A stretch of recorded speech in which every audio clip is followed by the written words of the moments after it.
जय Hind to all my respected students on behalf of Goyla classes में आप सभी का स्वागत करता हूं। जैसा कि आप जानते हैं गोयला क्लासेस के द्वारा 2024 के लिए आपके लिए एचसीएस के लिए कोर्स लॉन्च किया गया है और इस बार ऑप्शनल को भी ऐड किया गया है, राइट। यानी कि ऑप्शनल पढ़ने के लिए आपको कहीं और जाने की जरूरत नहीं है, राइट। तो आइए क्वेश्चन अटेम्प्ट करने से पहले कुछ देख लेते हैं कि ये जो मैंने कहा अभी ऑप्शनल भी आपको दिया जा रहा है। जो ऑप्शनल अवेलेबल है अभी गोयला क्लासेस के पास फिलहाल वो है पॉलिटी ऑप्शन, जो मात्र आपको 24,999 का पड़ेगा। साथ में हिस्ट्री ऑप्शनल भी है, रेट सेम है, ज्योग्राफी ऑप्शनल भी है, राइट। और यहां पर आप देखेंगे कि अगर आपको ऑप्शनल नहीं चाहिए, केवल आपने अपने जीएस की तैयारी करनी है, राइट, मीडियम रहेगा इंग्लिश हिंदी, तो यहां पर भी ये भी कोर्स आपको पड़ेगा 24,999 का, राइट। तो ऑप्शनल भी 24,999 का, ये आप देख पा रहे होंगे, राइट। और अगर आप ऑप्शनल नहीं लेना चाहते हैं और अपने विदाउट ऑप्शनल जो आपका मेंस होता है, जीएस होता है, उसकी तैयारी करना चाहते हैं, तो वो भी आपको मात्र 24,999 का पड़ेगा। और वहीं पर देखिए, अगर आप पूरा का पूरा कोर्स लेना चाहते हैं जिसमें आपका जीएस सेक्शन भी होगा और ऑप्शनल भी होगा, ये मात्र आपको पड़ेगा बिलो 40,000 39,999, राइट। और ये बात याद रखिएगा, हमेशा ऑप्शनल आपने वो लेना होता है। एक व्यक्तिगत तौर पर मैं आपको एक सुझाव देता हूं कि ऐसा ऑप्शन लीजिए जो आपके प्री में भी काम आ जाए, मेंस में भी काम आ जाए, और कहीं ना कहीं ऑप्शनल तो है ही वो, ठीक है, और जिस पद में आप जा रहे हैं वहां भी वो काम आए, राइट। उदाहरण के तौर पे अगर आप पॉलिटिकल साइंस लेते हैं तो आप देखिए उसमें आपको संविधान भी पढ़ना होता है, तो उसके द्वारा आपका प्री का सेक्शन भी तैयार हो जाता है, जीएस 2 का भी सेक्शन तैयार हो जाता है, राइट। और अगर आप पॉलिटी ऑप्शन पढ़ते हैं तो ऑब्वियसली जो शासन प्रशासन की बातें होती हैं वो भी आप सीख पाते हैं, जो सिद्धांत होते हैं वो आप सीख पाते हैं, राइट। तो ये थोड़ा सा आपने एक समझदारी से ऑप्शनल लेना होता है, राइट। तो आइए शुरू करते हैं क्वेश्चंस की। तो यहां पर आप देखेंगे सबसे पहले जो प्रश्न है ये एनडीए एनए एग्जाम 2016 में आया हुआ है, और आप जानते हैं एनडीए एनए को कौन कराता है, कौन सा आयोग कराता है, यूपीएससी कराता है, राइट। तो आइए देखते हैं क्वेश्चन क्या है। 2 स्टेटमेंट दे रखे हैं आपको और आपने बताना है कि इसमें से कौन सा स्टेटमेंट करेक्ट है, क्योंकि करेक्ट और अनकरेक्ट को पहले आप अंडरलाइन कर लीजिएगा जब भी आप एग्जाम में बैठते हैं, राइट। तो हमने सही बताना। तो सबसे पहला है, पूछा गया है राष्ट्रकूट के बारे में, ठीक है। तो राष्ट्रकूट के बारे में कुछ चर्चा कर लेते हैं। जैसे कि आप देख रहे होंगे ये मैप आपको दिख रहा है। तो अगर मैं बात करूं एक 7वीं से 11वीं शताब्दी के आसपास की, इसके बीच की बात करूं, तो हमें दिखता है कि जो 3 साम्राज्य उभरते हैं, ठीक है, वो कौन कौन से साम्राज्य हैं। अगर मैं नॉर्थ वेस्ट की बात करूं तो यहां पर हमें गुर्जर प्रतिहार दिखते हैं, गुर्जर प्रतिहार। ईस्ट की बात करूं तो यहां पर हमें पाल्स दिखते हैं, पाल। और यहां पर मैं देखूं, अगर ये दक्कन का पठार है, यहां पर हमें दिखते हैं शक्तिशाली राष्ट्रकूट, ठीक है। तो यहां पर राष्ट्रकूट के बारे में पूछा है, राइट। तो राष्ट्रकूट के बारे में देख लेते हैं। They were adherent pattern of Shaivism and did not support other form of religious, यानी कि इनके लिए कहा जा रहा है ये सेक्युलर नहीं थे, ये बड़े धार्मिक थे। क्या ये सत्य बात है, क्या ये सही बात है राष्ट्रकूट के बारे में, राइट। तो देखिए पहला स्टेटमेंट में कहा गया है ये कट्टर थे, तो ऐसा कुछ भी नहीं है, क्योंकि अगर आप देखेंगे कि लोकपुरा के जो जैन टेम्पल हैं, आप रिसर्च करिएगा, लोकपुरा के जो जैन टेम्पल है वो इन्हीं के द्वारा बनाए गए हैं। किनके द्वारा? जो राष्ट्रकूट के वंशज थे, इन्हीं ने बनाए थे। और यहाँ पर आप देखोगे इसमें जो भी हमें कुछ लिखित दिखता है, वहां पर हमें अपभ्रंश भी दिखती है, ठीक है, प्रकृत भी दिखती है, यानी कि संस्कृत के अलावा बहुत सी भाषाएं हमें दिखती है। तो उस आधार पर हम कह सकते हैं कि जैन धर्म के हिसाब से हम कह सकते हैं कि ऐसा नहीं है कि ये शैविज्म को मानते थे, ये जैन धर्म को ज्यादा मानते थे। तो पहला स्टेटमेंट हमारा गलत हो जाता है। आगे देखते हैं, they promoted only Sanskrit. Only Sanskrit नहीं, मैंने अभी तो बता दिया कि इस मंदिरों में आप देखते हैं तो इनकी काफी जो इनके साहित्य है, इनके राजा जो एक इनकी वंशावली है, उनके कितने राजा जो हैं, उन्होंने जो पुस्तकें लिखी हैं वो प्रकृत में लिखी है, अपभ्रंश में लिखी है, इस तरह से। तो ये दूसरा स्टेटमेंट भी हो गया गलत। तो इसका जो राइट आंसर है वो है नीदर 1 नॉर 2। अधिक जानकारी के लिए जो भी मैंने आपको बताया अभी, क्योंकि यहाँ पर तो हम प्रश्न और जो उत्तर है उसी में डिस्कस करेंगे, बाकी इसका इलेबोरेट आपको हमारे जब आप जीएस का हमारा कोर्स खरीद लेंगे तो आपको सारा एक वेरी इजी वे में, वेरी एक इंटरेस्टिंग वे में हिस्ट्री पढ़ाई जाती है, राइट। नेक्स्ट देखते हैं, which Arab scientist could be given the credit of questioning the mathematical disciple of algorithm. ये देखिए सीडीएस एग्जाम 2019 में पूछा गया। अगेन सीडीएस कौन कराता है? यूपीएससी। देखिए यहाँ पर नाम है अल ख्वारिज़मी का। देखिए मैं आपको बताता हूँ, देखिए आप में कितना भी टैलेंट होता है, आज के हिसाब से आप देखिए आप में कितना भी टैलेंट है, पर उसकी अगर पब्लिसिटी, उसकी मार्केटिंग अच्छी ना हो तो वो टैलेंट का कोई यूज नहीं होता, राइट। ये मानते हैं ना।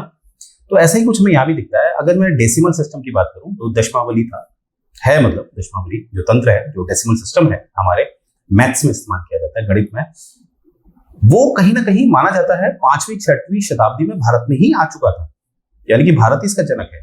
परंतु हुआ क्या कि जो अल ख्वारिज़मी करके एक ट्रैवलर था अरब का, ये जब भारत आया तो इसने ये सीखा और अपने देश से ले गया और देश में अपने इसने इसका प्रचार किया अपने देश में, यानी कि अरब की तरफ। और अरब का वर्चस्व था लाल सागर में, भूमध्य सागर में, क्योंकि जो भी व्यापार होते थे अरब ने कब्जा कर लिया था। तो अरब जब ये जो दशमावली अल ख्वारिज़मी के द्वारा जब इसको ट्रांसलेट किया जा रहा था तो यूरोप में भी ये पहुंचा। एक मॉन्क था, मॉन्क का क्या नाम था? एक मॉन्क था, मॉन्क का नाम था अबेलड। अबेलड कहां ले गया इसको? अरब से यूरोप की तरफ ले गया। और अबेलड की नॉलेज में ये था कि ये अरब ने बनाया है, यानी कि अल ख्वारिज़मी इसका जनक है। तो इसीलिए यूरोप में जब ये डेसिमल सिस्टम पहुंचा तो उसका जो सोर्स है वो गया अरब देश, ना कि भारत। पर असल में क्या था? भारत से अरब पहुंचाया किसने? अल ख्वारिज़मी ने। और अरब से यूरोप किसने पहुंचाया? मॉन्क अबेलड ने। ये जो मैंने आपको डेटा दिया है, ये आपके मध्यकालीन इतिहास के प्रसिद्ध जो लेखक हैं, जो सतीश चंद्र हैं, वहां से ये डेटा आपको मैं दे रहा हूं। तो इसका जो राइट आंसर है वो है अल ख्वारिज़मी। ये बात आपने याद रखनी है। आगे देखते हैं। Given below are two statement, one is labelled assertion, यानी कि कथन दिया जा रहा है, और दूसरा है आर कारण, इसका कारण। और देखिए यूपीएससी प्री 2018 का क्वेश्चन है, यूपीएससी प्री 2018 का क्वेश्चन है, राइट। तो असर्शन कथन क्या दिया है? टर्किश इन्वेजन ऑन इंडिया वो सक्सेसफुल, यानी कि जो टर्किश थे, जो टर्किश लोग थे, उन्होंने जो भारत में आक्रमण किया था वो उसमें सफल रहे थे। तो इसका जो कारण दिया जा रहा है, there was a no political unity in North India, यानी कि यहाँ पर भारत जो हारा उसका कारण ये बता रहे हैं कि कहीं ना कहीं जो राजनीतिक एकता नहीं थी भारत में, राइट। अब इसको आगे बढ़ने से पहले देखते हैं। ये देखिए, मैं ये क्यों बता रहा हूं, जब आप सतीश चंद्र की इंग्लिश में बुक लेते हैं, इंग्लिश में, तो वो टर्क लिखा रहता है, तो कोई समस्या नहीं होती। परंतु जो हमारे जो भाई हैं, जो हमारी बहन है, वो जब हिंदी में लेती है सतीश चंद्र की किताब, तो वहां पर टर्क के बदले तुर्की लिखा रहता है। क्या लिखा रहता है? तुर्की। तो ज्यादातर जो हिंदी मीडियम वाले हैं वो समझ बैठते हैं जो हमारा ये तुर्की है, ये वाला देश, इसको समझ बैठते हैं। ये बिल्कुल भूल ना करें, ठीक है। तुर्की से कोई संबंध नहीं है। ये टर्क बेसिकली क्या था? टर्क आपका जो ये मध्य एशिया के देश है ना, Turkmenistan, Uzbekistan, Kazakhstan, Kyrgyzstan, Tajikistan, ये वाला क्षेत्र कहलाया जाता था टर्क। टर्क के जो लोग थे, जो टर्किश लोग थे, वो यहां से आए थे, ठीक है। ये बात आपने याद रखनी है। इसीलिए इंग्लिश में आपको टर्क मिलता है, हिंदी में तुर्की। तो इसको नहीं समझना है, ये बात आपने याद रखनी है। मुझे उम्मीद है हिंदी मीडियम वाले मेरी इस बात को समझ पाए होंगे। तो देखिए क्या था कि टर्किश जो थे, यहां से ये लोग कुछ इधर को गए, इधर को आए, इन्होंने अपना साम्राज्य स्थापित किया और सफल भी रहे। ऐसा नहीं था, सफल भी रहे, क्योंकि इस्लाम उदय हो रहा था 7वीं शताब्दी में। और इस्लाम ने क्या किया, जो ये लोग थे आपस में लड़ रहे थे, तो सभी ने जब इस्लाम धर्म को कबूल किया तो सब में एकता आने लगी और ये साम्राज्य बड़ा मजबूत हो गया। जैसे आपने नाम सुना होगा महमूद गजनी, मोहम्मद गौरी, इस तरह के लोग, इनका जो मूल है ये यहीं से हमें दिखता है। कहां से? टर्किश से। अब प्रश्न है कि जो भारत में इन्होंने आक्रमण किया था, ये सफल हुए थे? बिल्कुल सफल हुए थे, क्योंकि देखिए एक उदाहरण से मैं आपको समझाता हूं। जैसे तराइन का युद्ध हम लेते हैं। तराइन के युद्ध में अगर आप देखिए कि मोहम्मद गौरी ने आक्रमण किया, पहला आक्रमण किया, हार गया था। दूसरा आक्रमण किया, पृथ्वीराज चौहान जी हार गए। क्यों हार गए?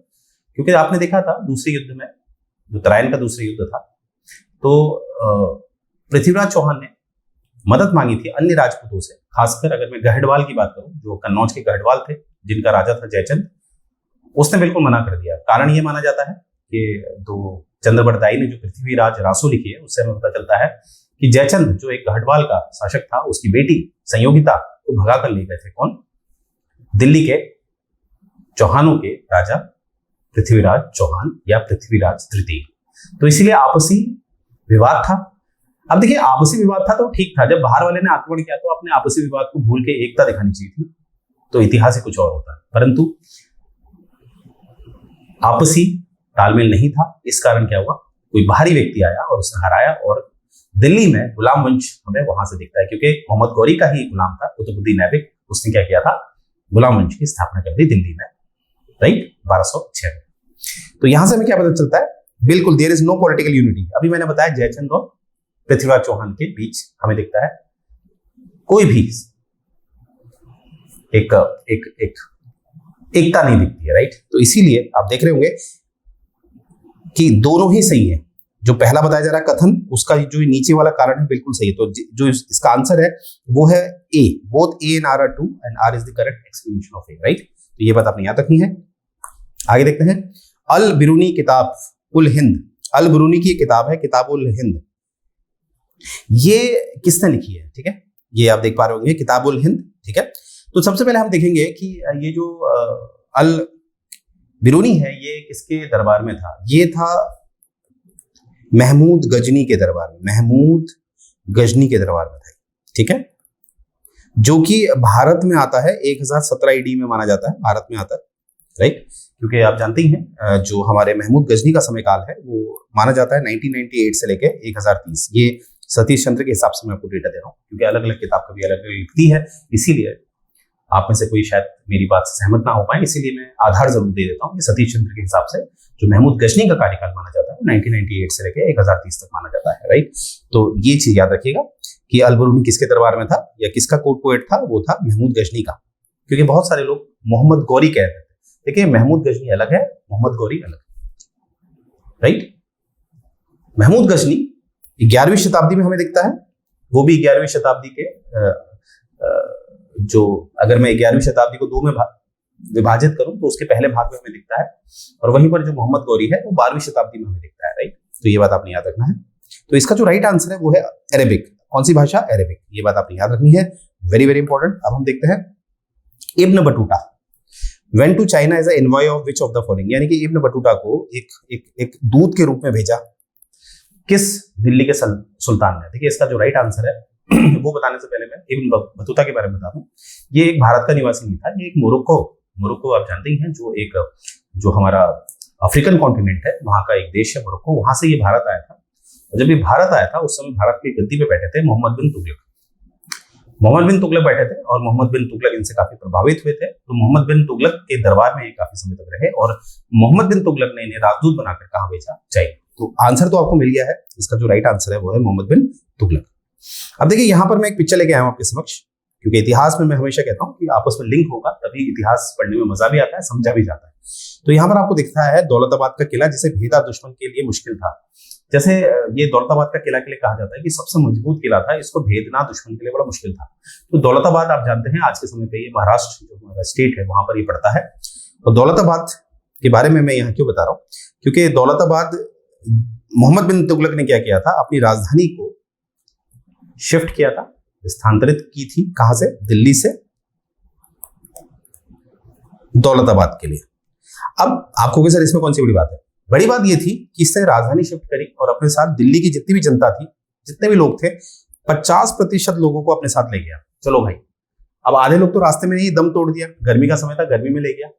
और जब ये लोग दौलताबाद पहुंचे तो आधे लोग ऑलरेडी मर चुके थे। फिर दौलताबाद पहुंच के इसको लगा ये तो गलत हो गया, फिर चलो वापस चलो, फिर वापस चले तो आधे लोग और मर गए। तो कहा जाता है मोहम्मद बिन तुगलक जो था एक तरह का थोड़ा, आप समझ रहे होंगे मैं क्या कहना चाह रहा हूँ। हालांकि कुछ लोग इस बात से सहमत भी होंगे, क्योंकि बहुत सारे जो रिसर्चर हैं वो कहते हैं ये बहुत बड़ा विद्वान था, परंतु कुछ इतिहास में घटनाएं ऐसी हैं जिसके तथ्य पर, जिसके आधार पर हम कह सकते हैं मोहम्मद बिन तुगलक थोड़ा सा, राइट। तो आप समझ रहे होंगे मैं क्या कहना चाह रहा हूँ। तो आप समझ में आए होंगे कि ये इस तरह से आपको पढ़ाया जाता है, यहाँ पर बड़ा इंटरेस्टिंग किया जाता है, राइट। और अगेन एल से याद रखिएगा, गोयला क्लासेस में इस बार आपको ऑप्शनल भी मिल रहा है, आपको कहीं जाने की जरूरत नहीं है। टोटल कोर्स आपको दिया जा रहा है 39,999, और इतना भी याद रखेंगे फिलहाल अभी पॉलिटिकल साइंस ऑप्शनल है अवेलेबल, हिस्ट्री ऑप्शनल है अवेलेबल, ज्योग्राफी अभी हमारे पास ऑप्शनल अवेलेबल है, इकोनॉमी ऑप्शनल अवेलेबल है, राइट। और ये हमारा टेलीग्राम का चैनल है, राइट। इसको आपने इस URL पे आपने क्लिक करना है और हमारे चैनल को ज्वाइन करना है, और जो भी एग्जाम रिलेवेंट जो भी हम कंटेंट तैयार करते हैं वो यहाँ डाल दिया जाता है। बहुत सारा तो फ्री ऑफ कॉस्ट है, तो आप अपनी तैयारी को बेहतर कर सकते हैं, राइट। और उस तक भी ये चैनल पहुंचाइए, URL पहुंचाइए जो हमारे बारे में नहीं जानता है, राइट, जिससे कि उसकी तैयारी भी बेहतर हो पाए, राइट। तो मुझे उम्मीद है ये सेशन आपको पसंद आया होगा। यहीं से मैं सेशन एंड करने जा रहा हूँ। जय हिंद।